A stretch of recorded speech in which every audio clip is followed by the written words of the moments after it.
What did they experience immediately when the spirit of life left them and they died spiritually? They experienced nakedness. And before they were naked, and they were not ashamed, the Bible said. Now they know they are naked, so they are experiencing what together?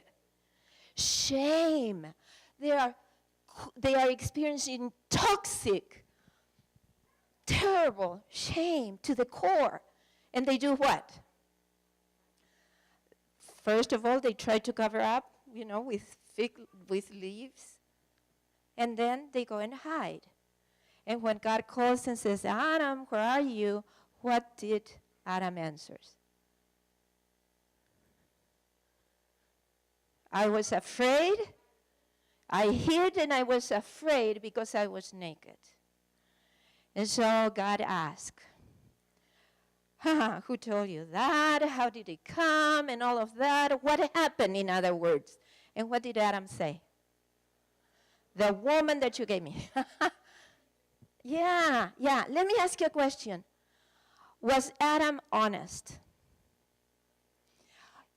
Men, only men can answer now. If Adam would have been honest, what would he said?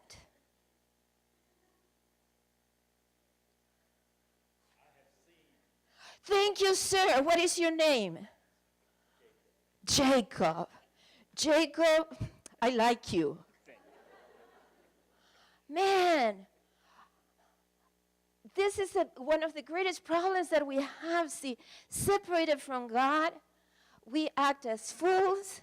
And when God asks us and says, now come on, what are you doing? We just say, it's all my wife's fault, my husband's fault, my kids' fault, my parents' fault. But in truth, what do we have to say? I sin. I sin.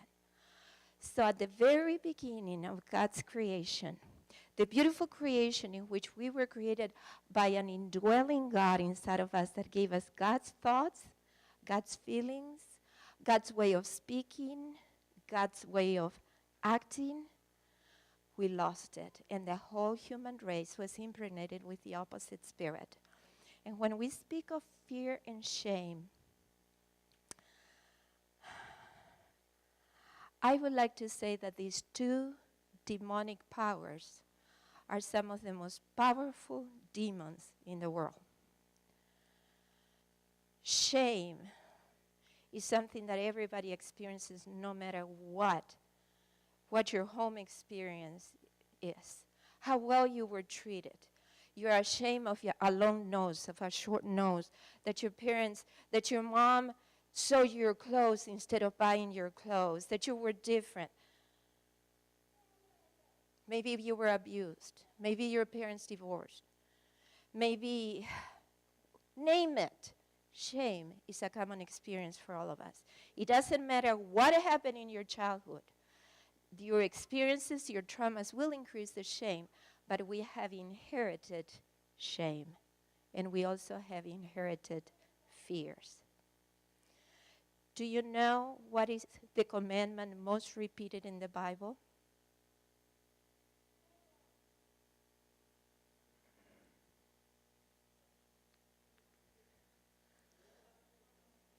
What? Yes, fear not. A lot of people say love, and love is very repeated. But you know what? There are 365 repetitions of fear not, be not afraid, be anxious for nothing. 365, one for every day, because every day you wake up with fears, with anxieties, and afraid. It's something that tortures you. I'm ministering to a beautiful couple. He was raised in Los Angeles from a Hispanic family. His mother was 15 years old when she had him. She could not take care of him.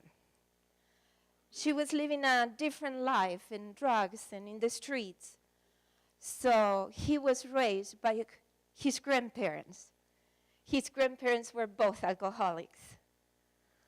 So as a little boy, he was growing up, and he had other brothers and sisters from different fathers, never knowing which one. And he felt responsible to take care of the brothers and sisters, but also who else? Grandma and Grandpa. And so Grandma and Grandpa would leave in the morning in their pickup, go a few blocks down the road to the bar, and they would start drinking. And it would come the time when he would have to walk at 11, 12 years old, go all the way to the bar and help Grandma into the pickup and help Grandpa. And then he would drive them back home at 11 and 12.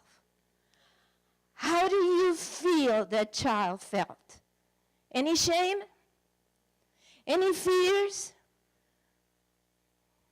Any loneliness? He was a little man taking care of everybody.